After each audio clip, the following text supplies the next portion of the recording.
இங்கே ஒரு லேடி ஒவ்வொரு நாளும் டேஸ்டியான டோஸ்டிக்ஸ் கம்மியான விலையில வித்துக்கிட்டு இருக்கா. லோ பிரைஸ்ல குவாலிட்டியும் நல்லா இருக்கிறதுனால அவ பிசினஸ் ரொம்ப நல்லா போகுது. ஆனா எவ்வளவு பணம் வந்தாலும் அவ பயங்கர கஞ்சனா தான் இருக்கா. அப்போ ஒரு நாள் அவளுக்கு சோடாவோட கேப்ல இருந்து லக்கி பிரைஸ் அடிக்குது.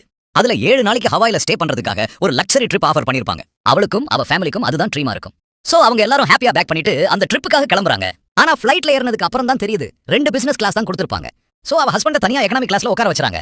அப்ப இங்க சாப்பாடு ஃப்ரீன்னு தெரிஞ்சதுமே மியாங் எல்லாத்தையும் ஆர்டர் பண்ணி வளைச்சு கட்ட ஆரம்பிக்கிறா. அதுக்கப்புறமா அவ சாப்பிட்டு முடிச்சதுமே ஒரு ஸ்டூவர்ட் அவளுக்கு நட்ஸ் கொடுக்கிறதுக்காக எடுத்துட்டு வரான். அப்ப அதை தெரியாம அவ தட்டி விட நட்ஸ் எல்லாம் கீழே விழ போகுதுன்னு பார்த்தா ஃபிராக்ஷன் ஆஃப் செகண்ட்ல அவ அதை கேட்ச் பண்ணிடுறா. அதை பார்த்ததுமே அந்த ஸ்டூவர்ட் வாய பொளந்துறான். ஏன்னா சின்ன வயசுல இருந்தே அவன் ஒரு ஸ்பை ஆகணும்னு தான் ஆசைப்பட்டிருப்பான். அவ பண்ணதை பார்த்ததுமே அவ கண்டிப்பா ஒரு ஸ்பையா தான் இருப்பான்னு நினைச்சுக்கிட்டு அவனை ட்ரைனிங்கா சேர்த்துக்க சொல்லி கெஞ்ச ஆரம்பிக்கிறான். அதை கேட்டு அவளுக்கு வெட்கம் வந்து நான் ஒரு சமையல்காரி தான் சொல்லி அவனை அனுப்பி வச்சிரா. அதுக்கப்புறமா கொஞ்ச நேரத்திலேயே அவ சாப்பிட்டதெல்லாம் வேலையை காட்ட அவ வேகமா ரெஸ்ட் ரூம்குள்ள ஓடிரா.